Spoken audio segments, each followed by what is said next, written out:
मन वचन और कर्म से समर्पण होना। भक्ति है क्या? एक निष्ठ होना,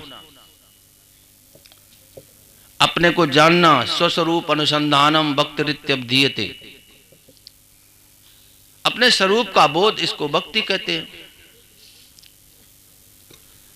अब देखिए, किसी भी रास्ते से जाएं, आप कर्म योग से जाएं,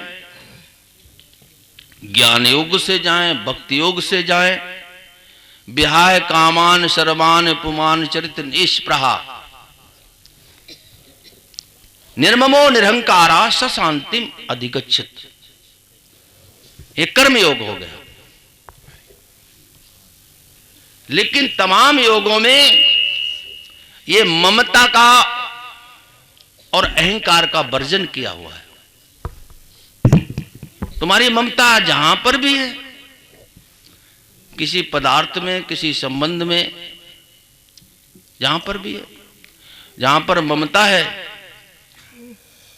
तो वहां व्यवहार ठीक नहीं होता। मैंने अभी बताया था कि जहां ममता है वहां इलाज भी ठीक नहीं होता है। डॉक्टर अपने बच्चे की बीमारी का इलाज कहता दूसरे डॉक्टर पे जाओ। ममता, तुम्हारी तुलसी ममता राम से समता सब संसार। तुम्हारा ममत्व जो है वो प्रभु से होना चाहिए, गुरु महाराज जी से होना चाहिए, और सारे संसार से समता होनी चाहिए, चित्त की समता। तो देखिए, इस तरह से हम अपने जीवन का जो मकसद जो है उसको प्राप्त कर सकते हैं, और जिंदगी में आपको यथार्थ रूप से सुख मिलेगा। जो सुख जो है कभी घटेगा नहीं, कभी छूटेगा नहीं। पायो जी मैंने, तो ऐसा गुरु महाराज जी धन देते हैं, लेकिन उसमें तुम्हारा दिल और दिमाग लग जाए तब।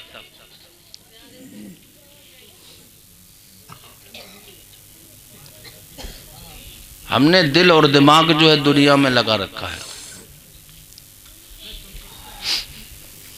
दिल दो किसी एक को, दिल दो किसी नेक को, दिल प्रसाद नहीं जो बांट दो हर एक को। तुमने दिल को चाशनी बना रखा, दे दिया, इधर भी दिया उधर भी दिया,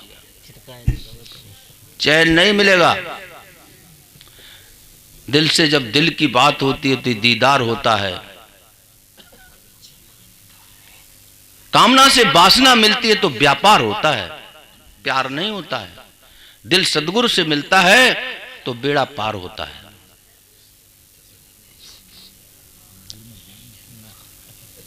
तो बेड़ा पार करना चाहते हो या इस बेड़े को डुबोना चाहते, ये तुम्हारा निर्णय होगा। आओ और सीख लो अपने कल्याण का एक सही रास्ता। नहीं तो देखिए, लगता है कि मेरे को अभी नहीं तो अभी कहा ना था मैंने, सुख मिलेगा कभी ना कभी तो सही। मर जाओगे इस दुनिया में सुख नहीं मिलेगा। जाओगे तो आंखों में आंसू होंगे। कुछ लोगों के प्रति तुम्हारे मन में घृणा होगी, अविश्वास होगा, बहू से परेशानी होगी, इस रिश्तेदार से कष्ट होगा, उससे कष्ट होगा, लड़का ठीक नहीं निकला, फलाना ठीक नहीं, मेरा पड़ोसी ठीक नहीं निकला, मेरे को धोखा दिया, मेरे को दगा दिया। वह थोड़ी सी बातें। तो मुक्त जीवन एक आनंद जीवन, निर्द्वंद जीवन। और मुक्त किससे होना? देखो, मर करके तो कोई मुक्त होता नहीं है। अभी अभी मुक्ति का आनंद प्राप्त करो। तुरंत का सौदा है, इस हाथ दिया उस हाथ लिया। मुक्त जीवन, मुक्त होना है संसार की तमाम एक फिजूल की इच्छाओं से, कामनाओं से, तमाम तरह की वासनाओं से, आसक्ति से। इससे हमारे को आजाद होना है। देखिए, नहीं तो मर करके कोई मुक्त नहीं हुआ। जियत मुक्त सो मुक्ता भाई, मरे मुक्त कहो किसने पाई। कभी साहब ने कहा जितने मर गए तो सब मुक्त हो गए। फिर भाई 84 लाख कौन जाएगा? अभी ये तमाम पिंडदान तर्पण किया जाता है कनागतन में, तो ये किसको करोगे? क्योंकि जीव तो अजर अमर अविनाशी है, मरता है नहीं, और जीवन जीने का भी तरीका सलीका है नहीं। तो ये है क्या जिंदगी, भुगत रहे हो। तो मैं मरना भी नहीं आता और जीना भी नहीं आता। संत जो है तुम्हारे को जीवन भी सिखाएंगे, जीना भी सिखाएंगे और मरना भी सिखाएंगे कि मरना कैसे जिया, मरा कैसे जाता है। सुमन माल जिम कंठ ते गिरत न जानत न। संत का क्या होता है कि उन्होंने शरीर का त्याग कर दिया, हटाट। संसारी का क्या हो गया, वो मर गए। संत कभी नहीं मरता, शरीर को त्याग दिया। तो जीते जी इन संसार की कामनाओं को और तमाम तरह की वितृष्णा और वासनाओं को त्याग करके जीवन एक का सच्चा आनंद प्राप्त करो।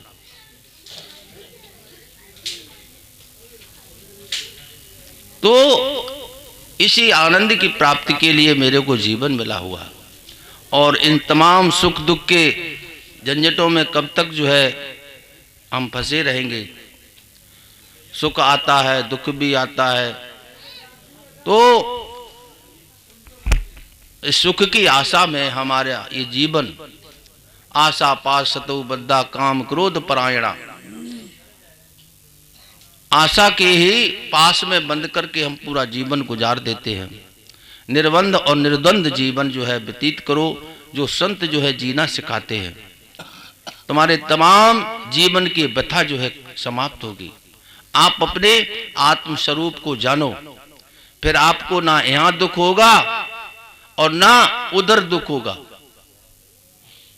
माई बहन इनके जीवन में त्याग होता। देखिए, मैं कहता हूं, माता कहती है बच्ची से, अरे कुछ खाना पीना, कुछ शऊर सीख ले, तू अपने घर जाएगी तब क्या करेगी।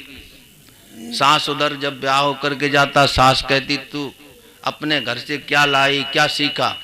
उसको पता ही नहीं पड़ता मेरा घर कहाँ है। हमारे अंदर जो है एक पुरुष में ज्यादा आसक्ति होती है।